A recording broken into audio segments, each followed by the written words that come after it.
20h30 à Conakry, bonsoir et bienvenue à tous dans ce journal dont voici les titres. L'actualité de ce vendredi est marquée par une visite inopinée du colonel Mamadi Doumbouya au recommandement de la gendarmerie nationale. Des heures après, il a reçu en audience une délégation de l'Union européenne avant de se rendre au chevet des malades à l'hôpital Ignace Dine.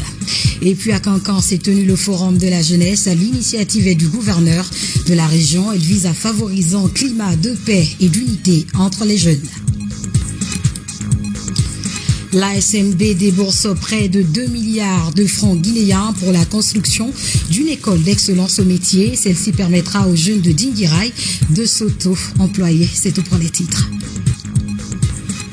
Encore une fois, bonsoir et bienvenue à tous. Je vous le disais, le chef suprême des armées, président de la transition, le colonel Mamadi Doumbouya a effectué ce vendredi une visite inopinée au haut commandement de la gendarmerie nationale. Peu après, il a reçu en audience une délégation de l'Union européenne avant de se rendre au chevet des malades à l'hôpital Ignace Dine. Le condensé de sa tournée avec l'adjudant Aboubakar Kamano, correspondant de la presse militaire.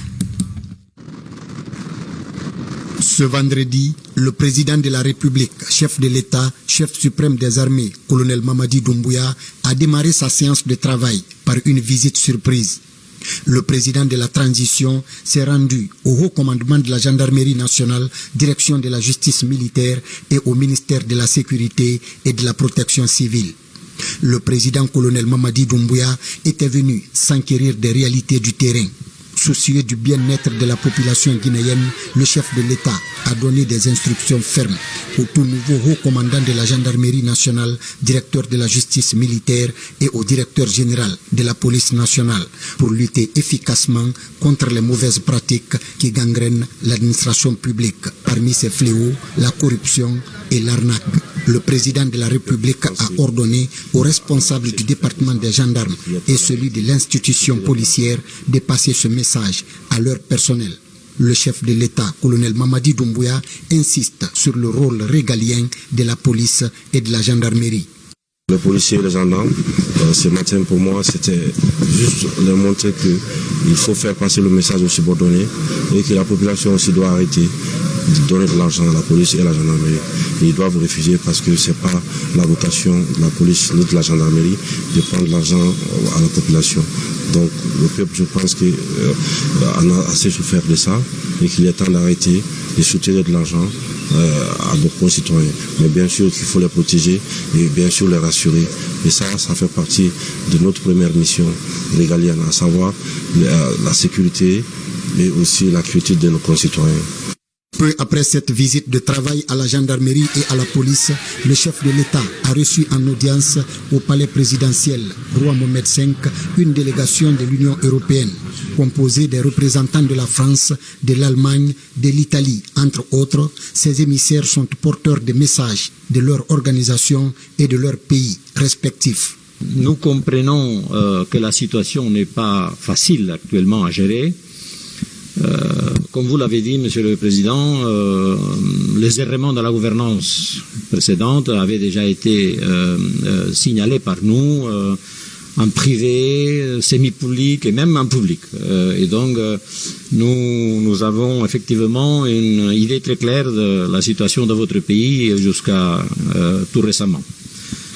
Pour cela, vous pouvez compter sur notre appui, Monsieur le Président, Monsieur le Ministre, parce que nous pensons qu'effectivement le socle de cette légitimité future dans l'ordre constitutionnel à venir de la Guinée passe pour avoir un instrument parfaitement bien huilé et utile qui s'appelle un processus électoral tranquille, apaisé.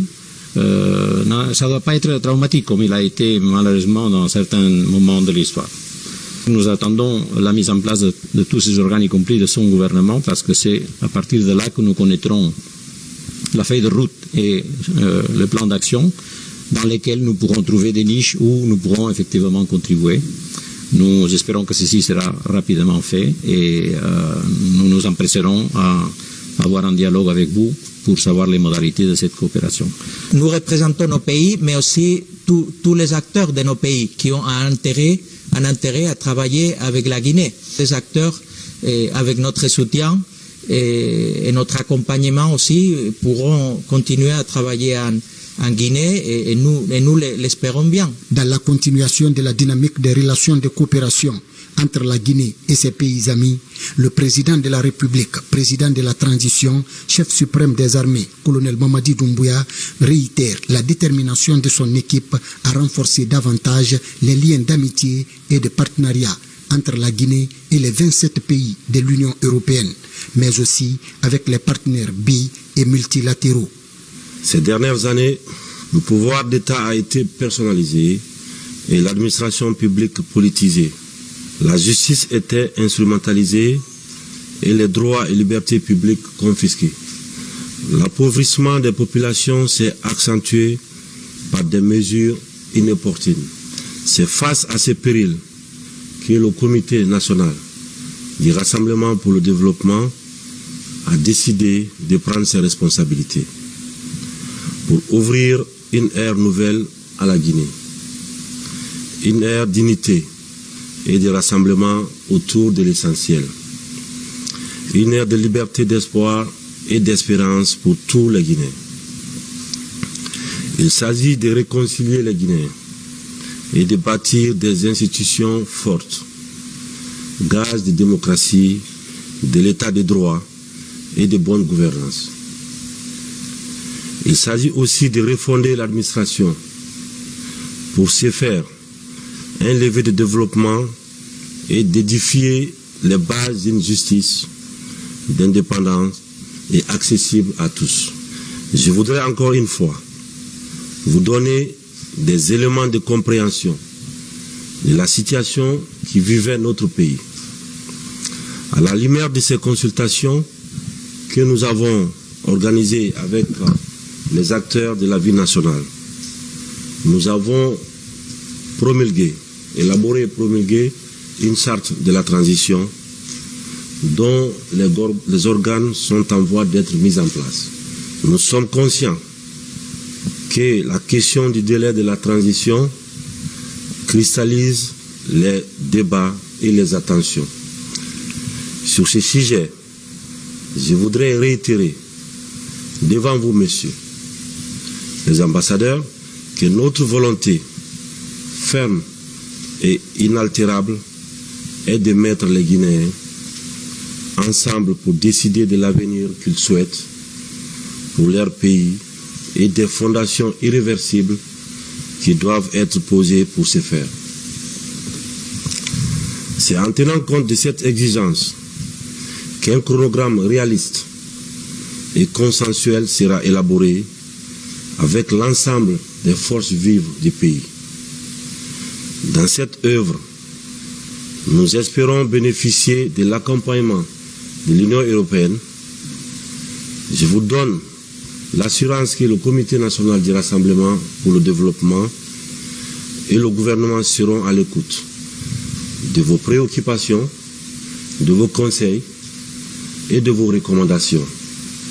Parce que nous avons un destin lié et un avenir partagé. Au sorti de cette audience, le président de la République s'est aussi rendu en fin de matinée au chevet des malades hospitalisés à l'hôpital Ignace Dine. Le chef de l'État est vivement accueilli dans ce centre hospitalier. Dans la cour, un homme d'une 60aine d'années environ est ému par la présence du chef de l'État. Il donne 2 rakats avant de fondre en larmes. Il est consolé par le colonel président Mamadi Doumbouya. Poursuivant sa visite dans les locaux de cette structure hospitalière, le président de la transition rehausse à tour de rôle le moral des malades alités. Je suis très content, je ne peux même pas parler, tellement que content. Ça m'a soulagé, je suis très content, ça m'a soulagé beaucoup.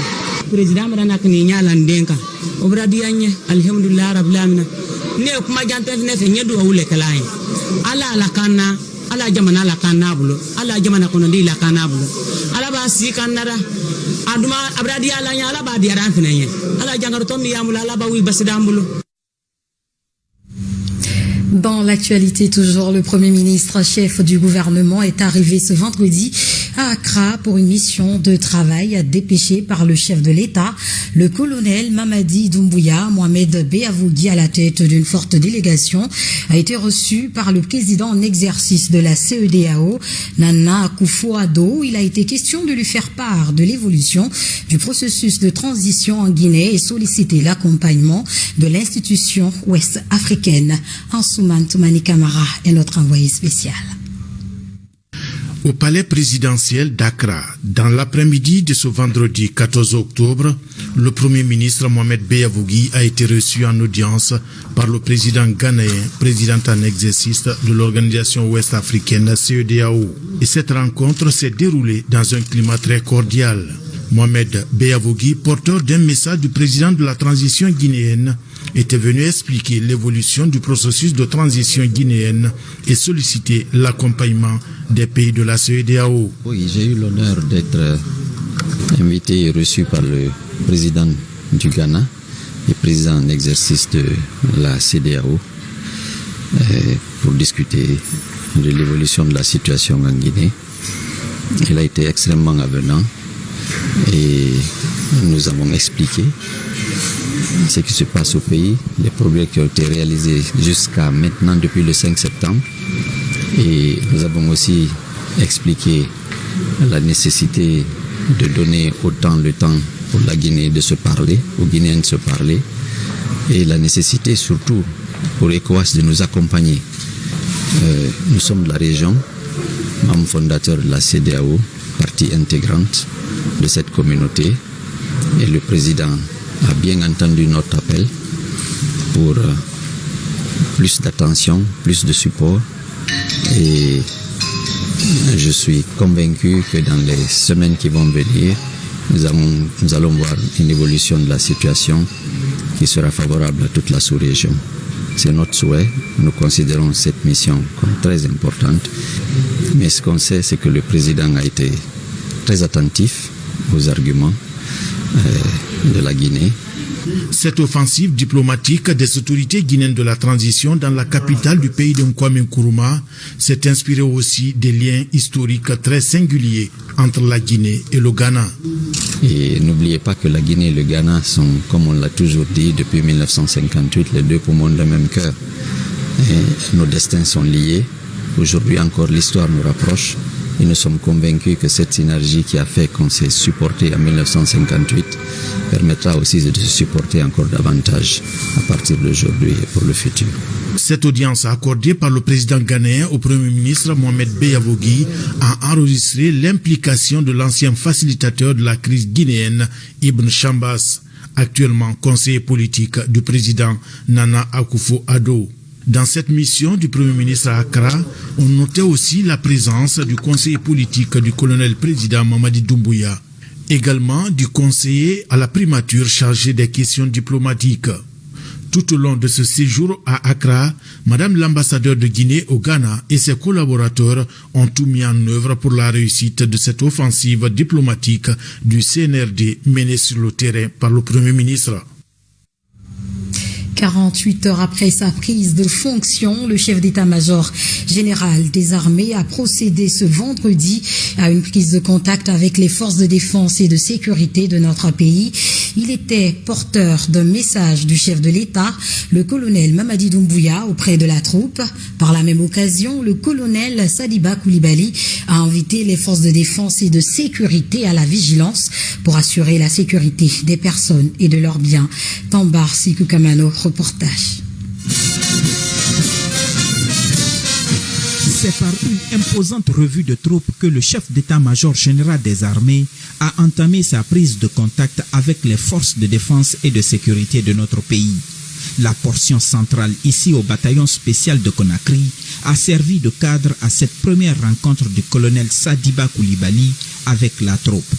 S'adressant aux hommes, le chef d'état-major général des armées a, au nom du président de la République, chef suprême des armées, le colonel Mamadi Doumbouya, félicité et encouragé les forces de défense et de sécurité pour la discipline observée depuis la prise du pouvoir par l'armée et leur adhésion aux valeurs du Comité national du Rassemblement pour le développement, CNRD.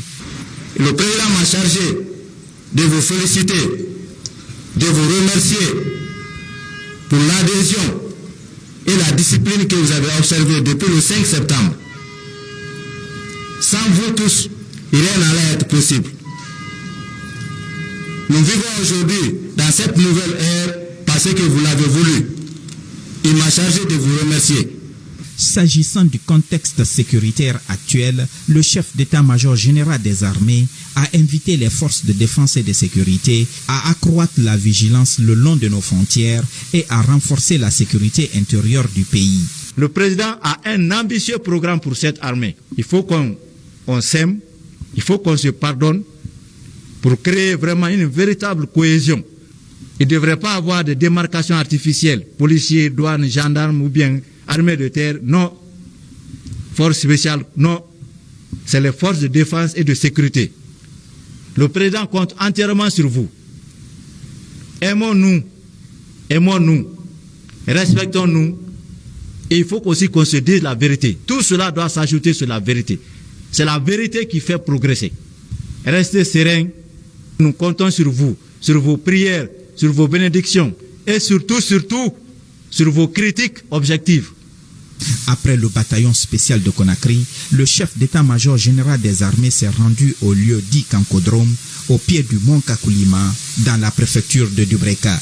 Ce site abrite la tombe du feu colonel Kamandjabi, ancien chef d'état-major, mort en 1969. Nous sommes ici sur l'instruction du chef suprême des armées, le président de la transition, le colonel Mamadi Doumbouya. Il nous a mandaté de venir pour regarder le site. Ici, comme vous le savez tous, il y a un brillant officier de l'armée guinéenne qui est couché ici. Il s'agit du feu colonel Kamandjabi. On ne peut pas parler de l'armée guinéenne sans parler du colonel Kamandjabi pour le rôle qu'il a joué dans la création de notre armée. On ne peut pas avancer en piétinant notre histoire. Il faut qu'on lise notre histoire et il faut qu'on l'assume. Aujourd'hui, par anticipation et sur l'instruction du président de la République, c'est le lieu de rendre grâce au feu colonel Kamandjabi et de louer tout ce qu'il a fait pour l'armée guinéenne. Avant de quitter les lieux, des prières et bénédictions ont été formulées par l'imam de la localité pour le repos éternel de nos dévanciers et la réussite des actions du CNRD. Le chef d'état-major général des armées a instruit au commandant du génie militaire de mettre en valeur ce site pour sa réhabilitation et la construction d'une stèle en mémoire de nos illustres disparus. Paix à l'âme de Kamandjabi Amin.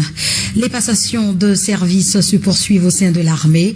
Le colonel d'aviation Fanta Djiba Camara a été installé dans ses fonctions de chef d'état-major adjoint de l'armée de l'air ce vendredi en remplacement du colonel Calvin Mamoudou Diakité. On en sait un peu plus dans ce compte-rendu de l'adjudant Oumar Camara. Le colonel Fantadiba Camara, ex-commandant de la base secondaire de Kamsar, est le nouveau chef d'état-major adjoint de l'armée de l'air. Il remplace à ce poste le colonel Mamoudou Kalba Diakité. La passation de service a eu pour cadre la base aérienne principale de Conakry devant la hiérarchie militaire.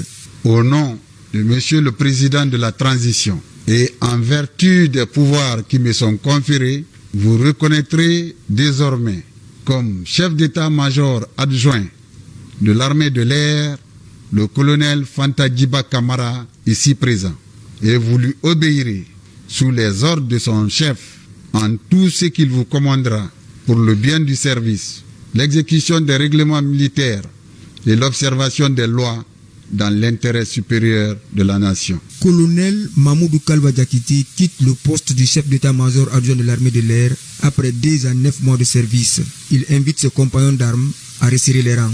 Le colonel Fantadiba est un aviateur comme nous, un monsieur très humble, très sérieux. Et j'espère qu'avec lui, vous allez continuer le chemin ensemble pour essayer de faire épanouir l'armée de l'air. Et en toute honnêteté, je suis très content que ce soit lui qui soit venu diriger pour prendre aussi les rênes de l'armée de l'air. Le colonel Fantadiba Camara est un fruit de l'école militaire interarmée.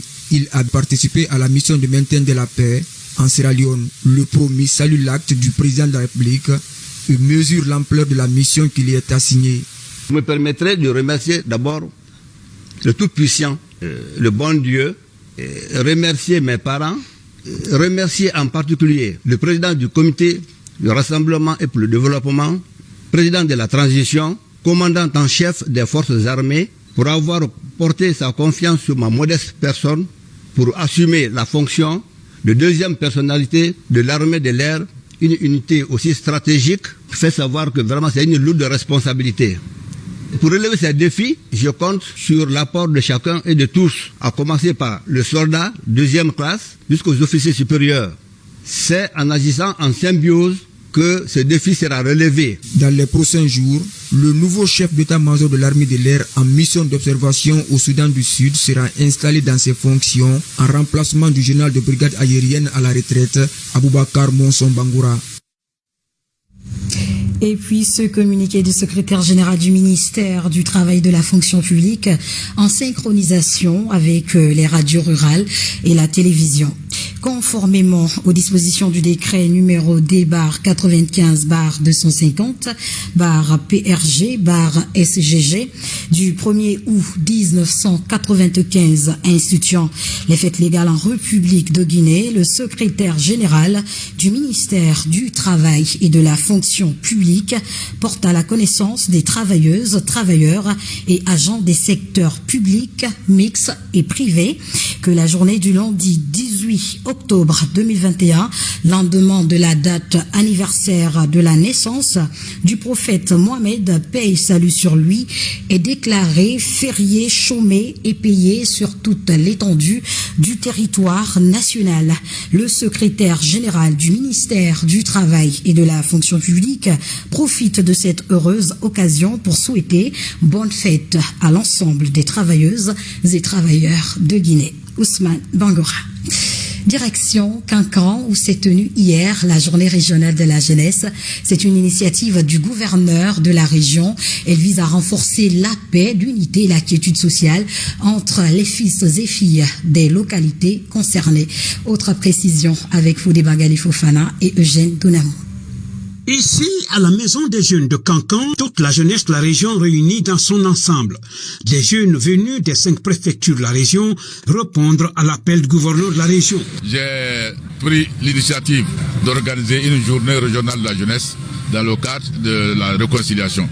Quand je suis venu au gouverneur de Kankan, mon constat était amer par rapport aux jeunes. Chaque groupe venait me saluer, J'ai aussi posé la question, est-ce que ces jeunes-là, ils sont ensemble. Après vérification, j'ai trouvé que les jeunes sont divisés. Et la France est divisée à Kankan, c'est la même chose dans toutes les préfectures. C'est pour ça que j'ai lancé l'initiative et une journée régionale de la jeunesse. Devant les jeunes de Kankan réunis, le gouverneur a développé l'idée qu'il a et les ambitions qu'il anime pour cette jeunesse de Kankan. Dans son intervention, il a beaucoup insisté sur la paix et l'unité de la jeunesse dans cette région. Les leitmotifs de CNRD, réconciliation, paix, justice et transition réussie. Nous nous inscrivons dans cette logique et pour réussir cela, il faut l'entente entre toutes les filles et tous les fils de la région. On aime souvent le dire que ce qu'une nation a de meilleur, c'est la jeunesse. Une jeunesse responsable, une jeunesse bien formée, cette jeunesse qui sait là où elle veut et ce qu'elle veut. Donc aujourd'hui, il était temps que cette jeunesse se retrouve, qu'on se regarde dans les jeux, qu'on se dise les 4 vérités et pour qu'on puisse tourner la page.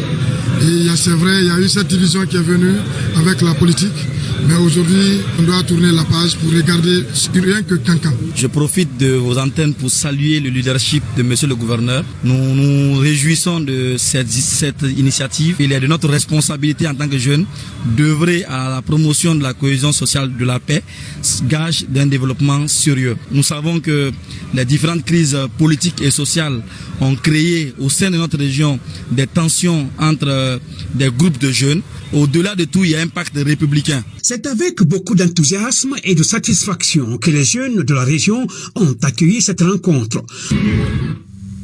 Nous poursuivons cette édition lutte contre le coronavirus. Près de 400 personnes âgées seront vaccinées les prochains jours. C'est un projet piloté par le ministère de l'Action sociale et soutenu par l'Organisation mondiale de la santé. Mohamed de Camara, reportage. La croisade contre le Covid-19 se mène au sein de toutes les couches sociales du pays. Un engagement que les personnes du troisième âge souhaitent concrétiser par une série de vaccinations contre la pandémie. Plus de 400 personnes âgées recevront bientôt les 2 doses du vaccin. Cette activité sanitaire bénéficie de l'appui de l'OMS. Ces couches vulnérables doivent éviter ces maladies parce qu'elles sont très graves. Alors pour cela, dans les 5 communes de Conakry, la Direction nationale de l'action sociale doit procéder à la vaccination de ces personnes âgées, qui va commencer bientôt.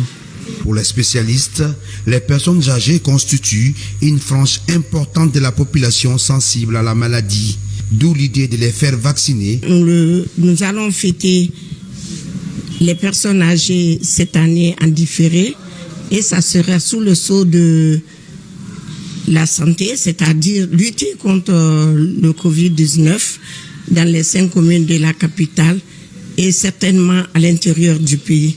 Cette action se situe dans le cadre de la célébration de la Journée internationale des personnes âgées, le souhait des États membres de reconnaître le rôle crucial des aînés à travers le monde et surtout sensibiliser l'opinion nationale et internationale aux problèmes et difficultés que pose le vieillissement.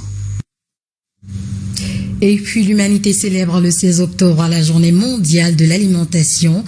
Cette année, le thème retenu est agir pour l'avenir, améliorer la production, la nutrition, l'environnement et les conditions de vie. L'occasion est mise à profit pour expliquer la nécessité de la transformation des systèmes agroalimentaires. Nous vous invitons à suivre la déclaration du secrétaire général du ministère de l'Agriculture, commentée par Ousmane Ba. La journée mondiale de l'alimentation, célébrée chaque 16 octobre, commémore la création en 1945 de la FAO, Organisation des Nations Unies pour l'alimentation et l'agriculture. Une occasion de porter davantage l'attention sur la question de l'impact de la pandémie de Covid-19 sur les systèmes agroalimentaires mondiaux. Cette 76e journée mondiale a pour thème agir pour l'avenir, améliorer la production, la nutrition, l'environnement et les conditions de vie des populations.